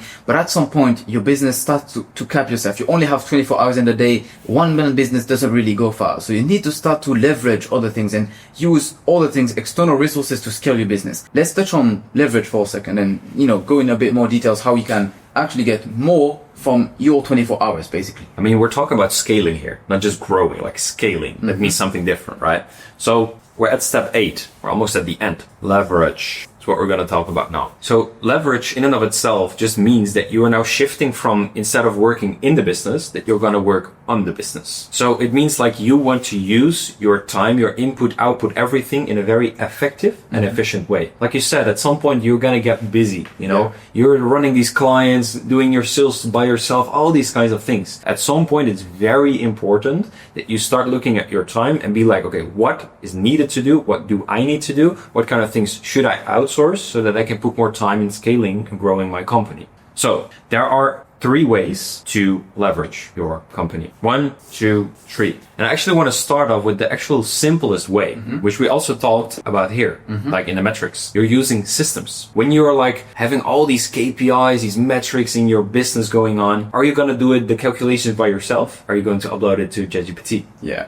It's like we are living in a time where we literally can outsource to software and AI. Yeah. Is literally us having access to full-time employees for $20 a month, $50 a month, $100 a month maximum. And they work 24/7. They don't ask for a raise. They don't need vacation. All of it. They just need, you pay for the software. They're working. Yeah. Back in the days, I was making my websites. I was putting hours and hours and hours in. Now we live in a time where I can literally tell AI what I want. It makes me a concept. I say, no, this a little bit like this, and it literally changes it. It's like software and AI. You have thousands there. If it's not even hundreds of thousands of different options, it depends on your business. So you need to look at what do I need. But you can use this to your advantage to buy back hours and hours of your time. Yeah. And we can actually touch on a few examples on the specific softwares and AI. Personally, one of the main softwares that I kept all the way since I started scaling my business was Zapier. Yeah. So many things I have connected on Zapier. Basically, Zapier is a software that allows you to connect multiple softwares together and do automations and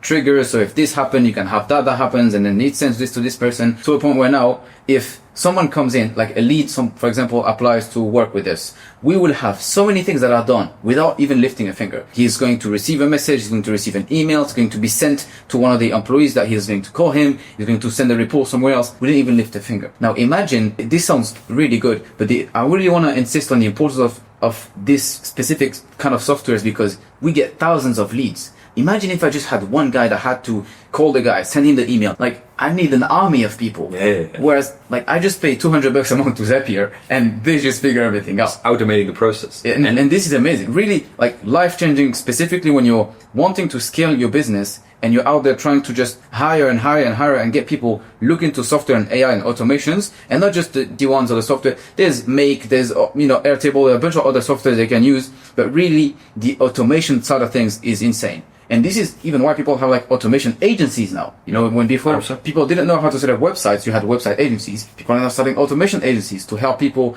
implement those kind of things with Zapier. I've got a tech guy that built everything inside the thing. I have no idea how that works. Yeah. Same thing. You can, even if you're looking at this and you look at services, etc., you can actually use this example to implement these in other businesses. You can learn how a very specific type of business, don't go broke, don't go crazy. Just imagine a very specific type of business that's struggling with a very specific problem, and you can find a way to automate it with some sort of software. And you just learn this technology and implement it in those businesses. And you can charge a lot of money for this, imagine that solves them 2 employees worth of work every month. Whatever they're paying these employees, they could pay you instead. Yeah. Imagine how powerful that is. Now imagine you can save 10 employees time, just with the example I gave with the software. You're saving these companies tens of thousands of dollars just by implementing some automations. We're living in a crazy time, man. I mean, I wish that I had access to these tools when I was starting out. I mean, it's even easier nowadays to literally leverage it. It's very interesting. Like, if you pay attention though to what we're saying, I mean, AI and software, if you use it in the right way, now does start to connect. We're talking about this whole journey. We're in step 8 now, right? So, but a few steps back, we're talking about delivery, we're talking about sales. You're just mentioning like how you can implement Zapier software, these kinds of things in those processes, like which we just talked about. So the delivery, all these steps that we took, like you can automate and make these processes more efficient. So this is how to leverage those things in the things that we already talked about. So now the dots are getting connected. So the next thing, second thing to use leverage is, instead of software and AI, is another old school way, it's still important, is having employees. So you can get like extra people. And there are different ways. I mean, you can buy back your time by just simply outsourcing something that you're doing it, but it's not as crucial to your company. Your input, like where you are putting your time as the business owner, is very important. Yeah. All of your time should go to high leverage, like tasks that are like actually scaling your company. The task that makes you the most money. Sales, all these kinds of things. You need to make sure that you're focusing on the most important task. If you're still in your company working on simple Google Docs in the onboarding phase or whatever, you should start getting employees in that can help you with that. Yeah. And to be tactical, actually, the steps that helped me the most, and actually I replicate this across all my businesses, is first getting out of the delivery. That's the first thing we do if you want to scale your business, is making a system and hiring people, or automating it. But most of the time, if it's for delivery, you still need people to do the fulfillment and the delivery on your behalf. So you're going to train them, show them exactly how to do it, and you pay them for them to just focus on doing one side of the business, it's fulfillment. And then you go ahead and focus on sales and marketing. And then when you want to scale further, you remove yourself from the sales and you just do marketing. And if you want to scale even more, remove yourself from marketing and then just do operations and you manage everybody. But that's way later down the line. But you start with, personally, I say that, I don't know how it was about you, I saw the most success starting by removing myself from delivery and focusing on sales and marketing. 100%. And it's not only that. Sometimes when you're growing and trying to grow, there are also certain skills you might be lacking. So it's not just doing and outsourcing things you already can do, but it can also be like getting getting an employee who's really advanced in ads, for example. You've been cold outreaching all the time. You now have an offer that works. It gets clients in over and over again. You want to use ads. Yeah, you want to expand. Maybe you're not good at ads. Yeah. You just hire someone who can crush it for you, you know? So this is also very important. You need to look at it two perspectives. There are a few reasons where you can get employees. One very important one as well is you cannot do it alone. This is one thing we already mentioned. Yeah. You can implement AI software, but you need to build a solid team around it. I mean, alhamdulillah, we're sitting here right now. We have successful business, alhamdulillah, but we would be never nowhere without her. Oh, there's nowhere. Bro, most of the time, actually, and you'd see this, and I used to watch this, actually. I see a lot of entrepreneurs before that say, oh, the importance of having a team and this and that. And I was like, nah, these guys are just weak. I can't figure it out. No, I guarantee you, we'll be nowhere near that. Just look at this. This setup looks amazing, Alhamdulillah. We have I don't know how many cameras, lights, mad thing. I have no idea how that works. I never even touched the camera in my entire life. We just call the guy, hired him, figured everything out, Alhamdulillah. That's just an example. Same thing with the ad. Same thing with, it could also be with a bottleneck in your business. Let's say you don't know how to fix something. If your business is generating money, you can hire someone that knows how to fix this bottleneck and just delegate it to him. And the crazy thing I see is most people, when they went to school, you always have this, this way of thinking that you should do things by yourself. You need to learn. You can't do group projects. You have to be your thing. When you're in exams, you're by yourself. So it makes people feel like they should do things by themselves. This is why you have people that, then later on try and figure everything out by themselves and actually don't get any success. And on the other hand, if you look at people like Jeff Bezos, do you know that he owns 16% of Amazon? Yeah. How many other people are working with him on the business? But look, he's worth 160 billion. Yeah. Do you really care about owning 16% of your business or being worth 160 billion? Exactly. I'd rather own 0.1% if I can be worth 160 billion. A fractional level of that, instead of having investors and this and that, you can have employees that then you can delegate things entirely to. Exactly. So these are the things that can save you time and make sure that you produce more. Also, one last thing that I want to mention right over here is you by yourself have 24 hours in a day, right? If you add people upon that, I mean, of course, people don't work 24 hours for your company, but you get the point. You can get like this times 100 or whatever. This is why some guys are moving so fast, and producing so fast. It's you're just buying more time. That's it. So this is time.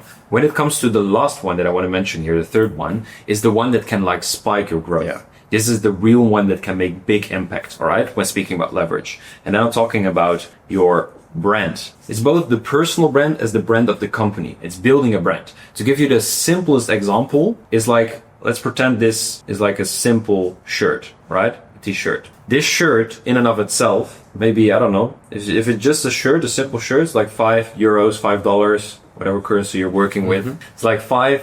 $5. $5. All right, $5. Okay. So we put a logo on it, right? Or maybe even the other one. So there's a brand on this. This literally increases the price, I don't know, maybe to $50 or maybe even more sometimes, right? So why is it that this shirt without a logo was $5 and with the logo is 50? It's because of the brand. Exactly. It's because of the association that people have between this logo and what it represents. If I have a black simple shirt like this, it's just a black shirt. Now, if I have Nike on it, you'll think sports. You'll think maybe he exercises this and that. It's just a swoosh. Like there's nothing to it. It's a little bit of cotton. It costs 20 cents to add. And you go from $55 to $50 just by adding a swoosh on your shirt. And it's the same thing with all the brands. It's the same thing with any company in the world. If you look at any leading company, where they make the most of their money is on this side. This is where you actually grow insanely fast because you have huge leverage. It literally costs nothing. Imagine you can 10x your prices without adding any extra cost. Like imagine how crazy that is. That means instead of making, let's say your cost on your shirt was, $3 and that's your cost, and then you can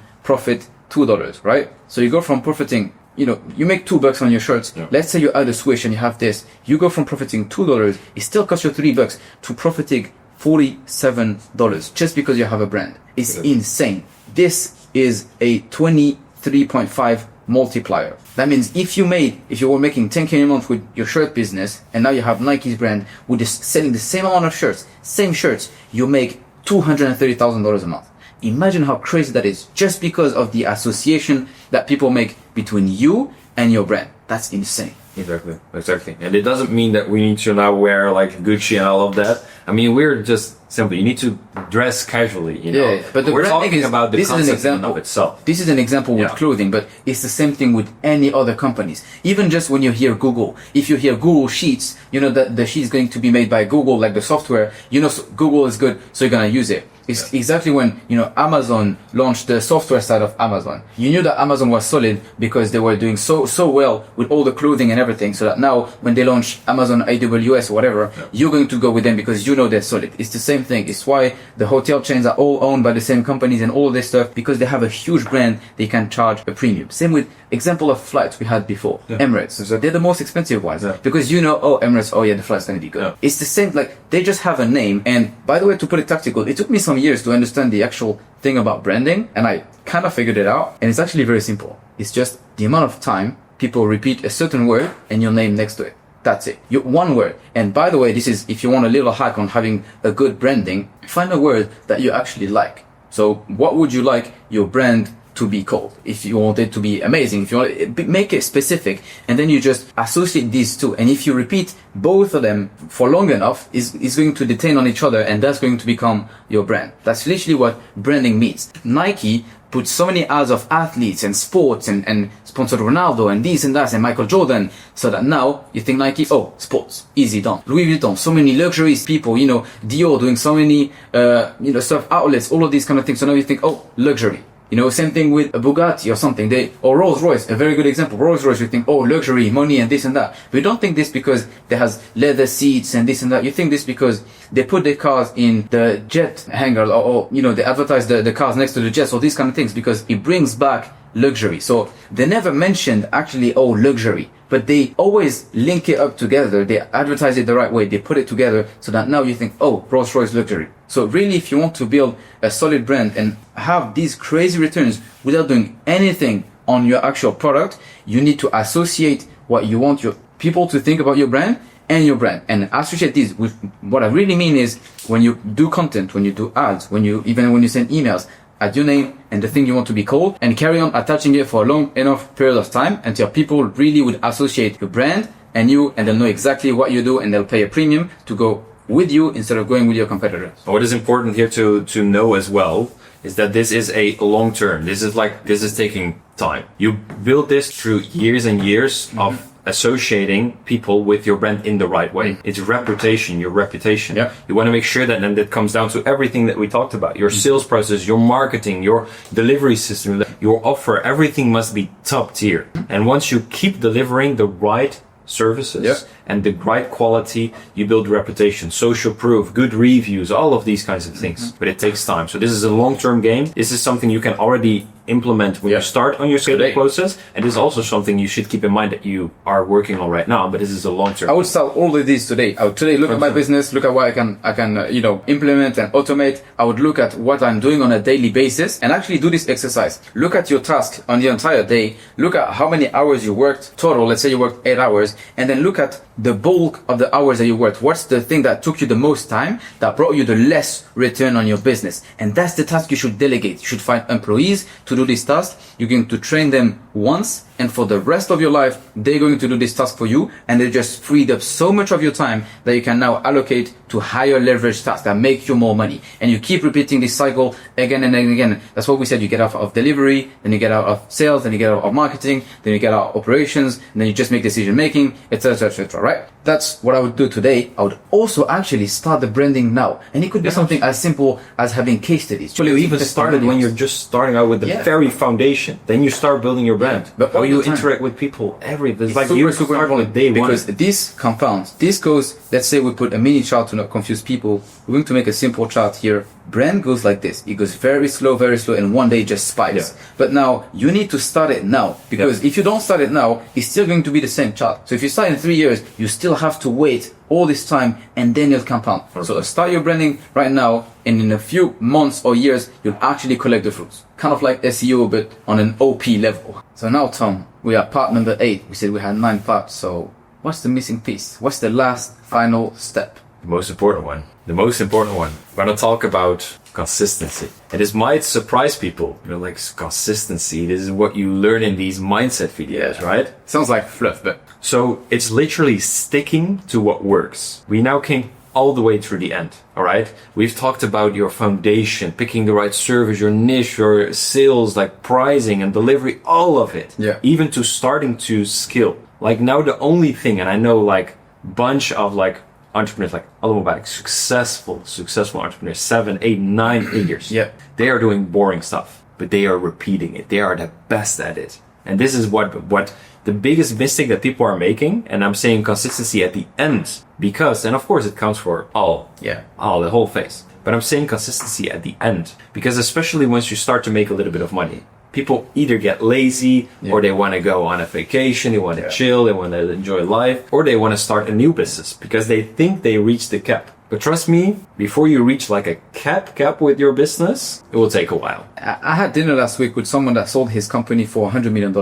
A Muslim guy, by the way, in case you have limiting beliefs. They sold drinks in cans for 15 years and they sold it for 100. Yeah. That's it. Like, how boring is that? And how boring is it to sell cans for 15 years? It's not like you're gonna find some crazy technology and change the way cans work. It's the same thing. You just do it for a long enough period of time so that you make a lot of money. Like, it's that simple. There's no shiny stuff, whatever. But having 100 M's in the bank, it's kind of cool. And the grass is always green on the other side. Like YouTube, you have all these flashing things, shiny object. Like this is a big problem, okay? And even people who are longer in business already have this problem. But you should just stick to whatever works. And I even remember, like a couple days ago here in Dubai, I saw a guy, I bumped up to him like in like 100 million plus, like solid entrepreneur. But this brother was in some sort of garbage business, like processing, like I didn't even understand what it was, like so like boring. But this is like what we say, like in the niches, like deep down, sticking there is what you need. And then you get the fancy guys that have the flashy lifestyle and everything, and they make really game up.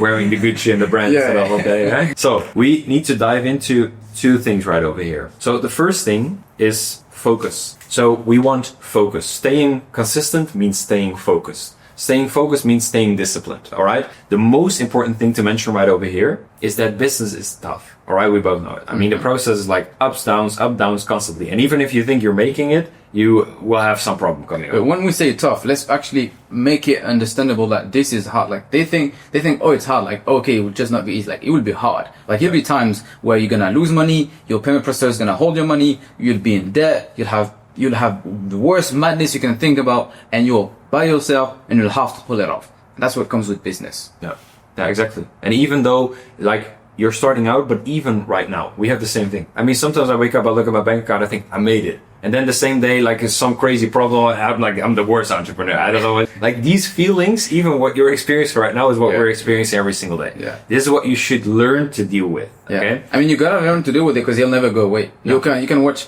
billionaires talk about that and say, oh, we're still figuring stuff out every day. We're still discovering new things. They made billions of dollars. Well, you're out there trying to make just a few $1,000s. You think you'll have everything figured out. Like, no, it's not how it works. But on the other hand, instead of thinking the industry is wrong and you need to adapt the industry to you, you can just learn how to deal with it, and then you can get in any industry you want because you know how to deal with this. And specifically, I think, just like you mentioned, the number one thing is focus. But let's touch on a little bit about that. Yeah. So focus, I mean, even what we said in the beginning, like all the way back to the foundation. What did we said? Keep investing in yourself because your business will not grow further than you. We're talking now about the high level stuff, problems. I mean, the problems and the struggles that you're facing right now, trust me, they only get worse. So you want to make sure that you start to learn how to deal with them. You know, it's not the circumstances that get easier. Nothing in your environment gets easier. It's just you getting stronger. Yeah. Mentally stronger, physically stronger, whatever. All these experiences build you up to something better. This is a very interesting point because even as Muslims, you know, when you make dua to Allah to give you a certain thing, if you want to have a business or if you want to have something coming in life, He never gives it to you. He gives you a challenge that then will give you the thing that you're looking for. He never just hands it to you. And this is really good because, again, coming back to what we mentioned in the beginning, Islam literally teaches us the way to live. And even it's said that, you know, when you ask for a certain thing, Allah will test you to get it. He would send you a musibah or a trial for you to go through to then have the specific thing that you're looking for.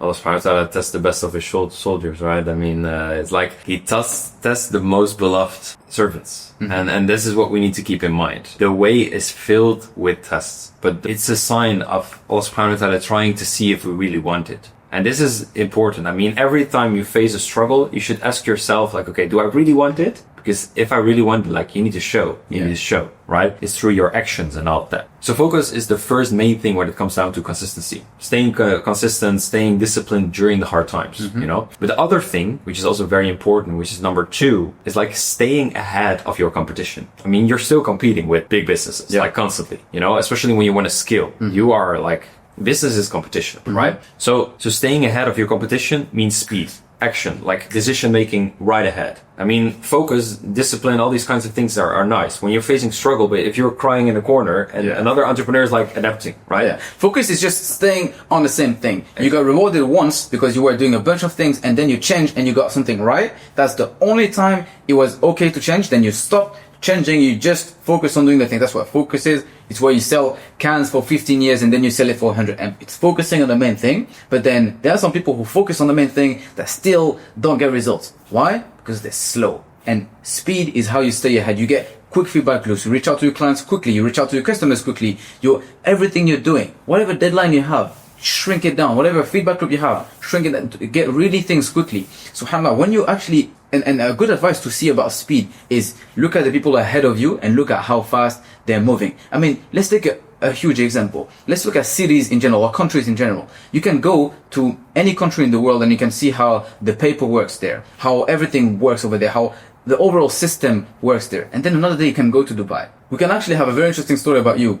You, Allahumma barik, got a new apartment here, completely empty, right? It was completely empty, no furniture, nothing. 48 hours after that, you got the whole thing built out, the whole thing. I visited, Allahumma barik, it looks amazing, say Allahumma barik, but whole thing was built out, everything was ready. And that's when you actually see, okay, this is why Dubai is the fastest growing country, because they got speed. In 60 years, they built an entire city. People used to think this take, thousands of years or whatever to build actual countries or hundreds of years. They built a whole city in 60 years. And not just a city, like a world international hub. And this is the fastest, growing country, Allahumma barik, and also the hub for entrepreneurship and all of this. This is not a Dubai ad, but just to show you, if another country now, for example, Oman is doing the same thing. They're looking at how Dubai grew so quickly, and they're adapting and doing the same thing. It's why you have, Saudi 2040 and, Oman 2030 and all of these projects is because they want to stay ahead. They want to look at the big picture. They look at how other people, how fast they move, and they are applying it to their own